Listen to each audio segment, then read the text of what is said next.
Do you find yourself adding to your to-do list, filling up your calendar, and saying yes when your entire being is screaming, no, please, no more? In today's episode, we talk about what living in overdrive is truly costing you, your business, and your relationships, as well as the surprising answer to shifting away from overthinking, overfunctioning, and constant overwhelm.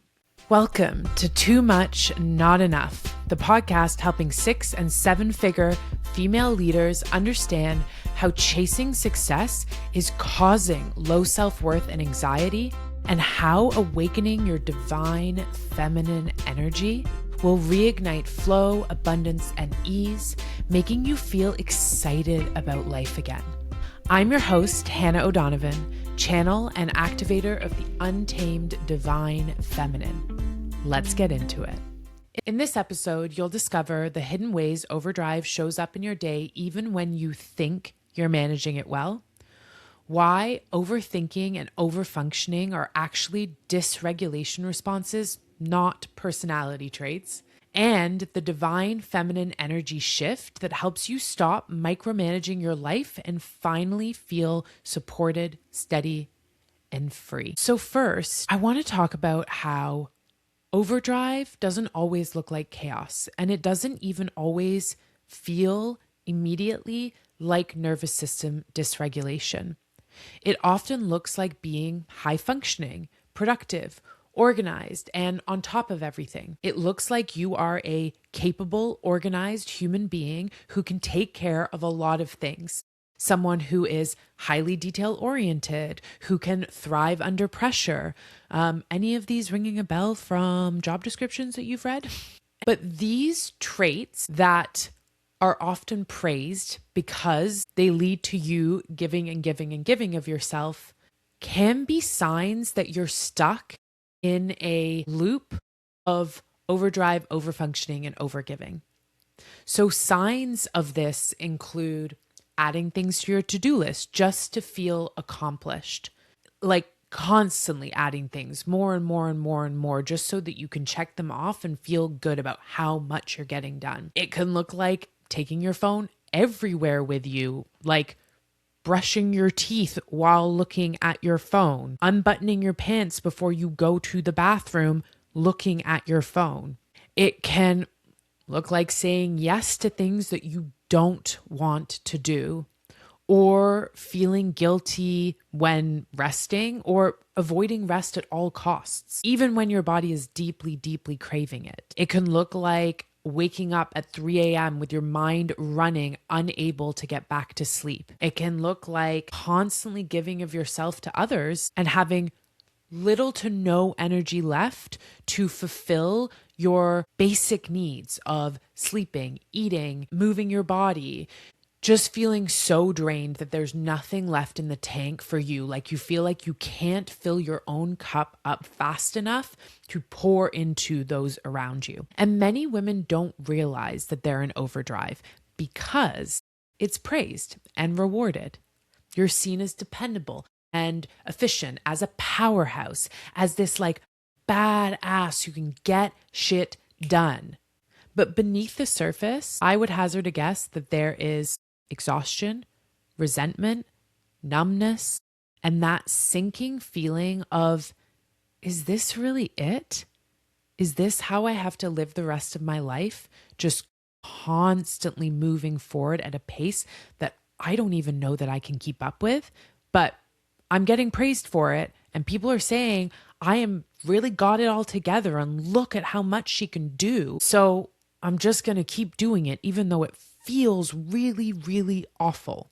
And although being in overdrive can look attractive from the perspective of being able to get a lot of shit done and be able to spin a lot of plates at once and keep them up in the air, that only lasts for so long. It is not a long-term solution. And that's why things like overthinking, overfunctioning, these behaviors that are very closely linked to being in overdrive are actually dysregulation responses. They're not personality traits, as much as people may be praising you for them. These patterns of feeling like you constantly have to be thinking of everything and analyzing everything and staying on top of everything and overgiving yourself, they're patterns that start as survival strategies, as ways for us to feel safe, to feel in control, to gain approval. I want to go back to that control piece, especially actually, because one of the reasons why you can get caught in overdrive is because it gives you this illusion of control. Well, if I'm thinking of everything and I'm executing on everything and I'm not asking for any help, I'm just getting it all done myself, I can feel this sense of control, which makes me feel safe. But this is an illusion. It is not a true sense of control because we can't ever have a true sense of control.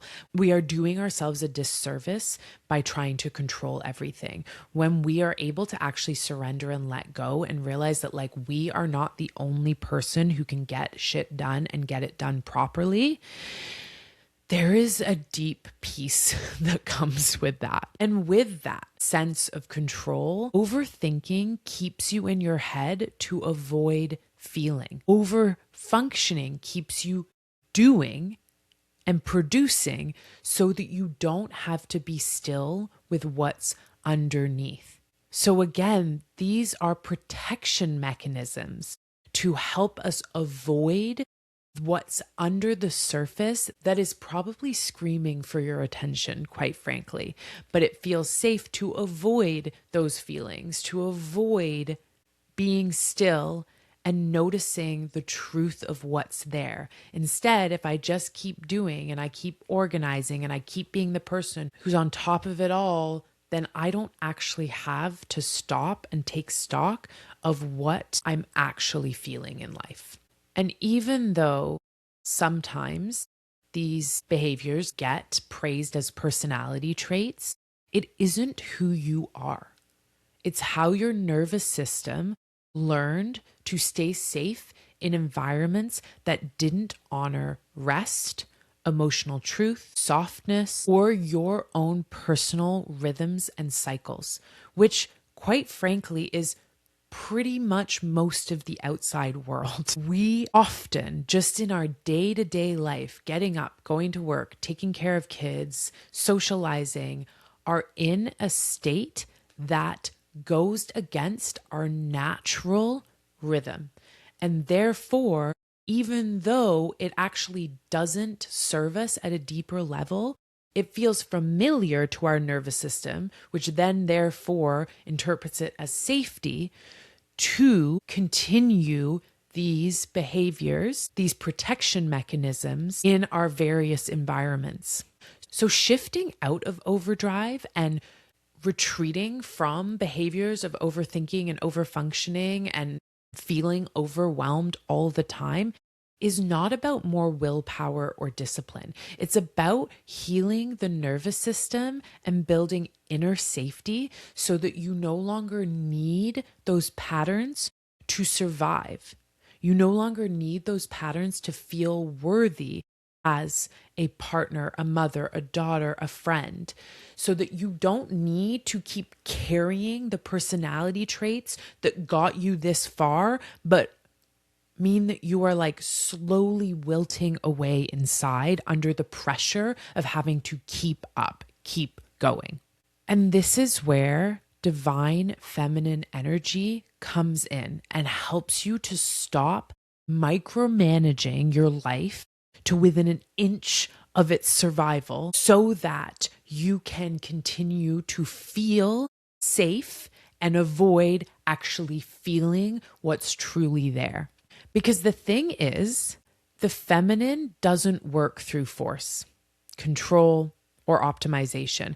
It works through trust, through flow, through energetic alignment. It is the antidote to being in overdrive. It is the antidote to overthinking and overwhelm. When you start listening to your body instead of overriding it, when you slow down and reconnect with your inner world, with those feelings that are bubbling below the surface that you've been trying to run from, you stop trying to control everything, including your own image, and you start to feel deeply supported by yourself and by your life. And this is the shift that allows you to create from inspiration rather than pressure, to lead with that sense of magnetism rather than that performative mask that only ends up in burnout. And you can become the kind of woman from this place that feels safe to actually surrender. You can release that need to control, release that need to constantly be in overdrive, because surrendering and allowing things to unfold as they are meant to, rather than forcing them into this direction that we think is right, when you can finally feel safe in letting life be what it is, not what we think it should be. And that's where your true freedom lives. So if you find yourself stuck in this sense of overdrive, this like constant need to control every aspect of not only your life, but of others, like when someone reaches out and says, hey, I'd like to help you with that, and your instinct is to just shut down and say no. Recently, I was talking to a friend who is preparing to have a baby, and she was just talking about how she felt overwhelmed by how much she still needed to get done before the baby arrived. And I said, listen, I'd be happy to come up one day and help you with these things. And it was like an immediate shutdown. Like there was not even any consideration of like, okay, my friend's offering, and like, actually, it would be really helpful if she came up and helped with some things. It was just like, no. And I recognized so much of myself in that resistance to accepting help, because when I have been in moments of overdrive and quite frankly drowning and thinking, I wish someone would just help me, I can't even recognize the help that is placed in front of me when I am in this like death grip of control. It's like my body won't even allow, it doesn't feel safe to allow the help in. And so connecting to your divine feminine is that unexpected shift that allows you to start to drop the shield, which is overdrive. That is where the freedom truly lives. Because I'll tell you right now, if you polled 10 of your friends, I can guarantee you the first thing that they would say they love about you is not how hyper organized, in control, and overfunctioning you are.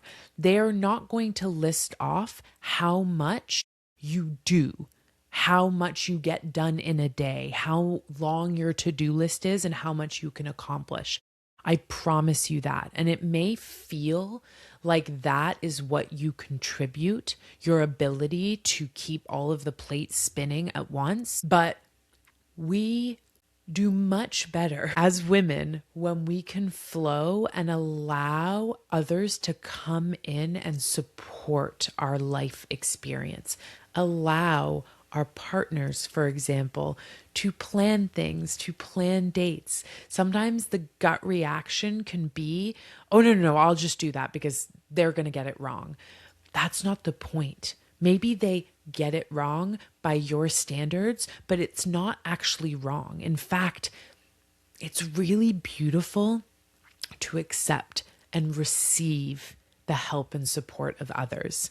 So I encourage you this week to see where you were offered help and support, and instead of maybe resisting that help and support that would allow you to downshift out of overdrive, say yes without the expectation of them doing it exactly the way that you would do it.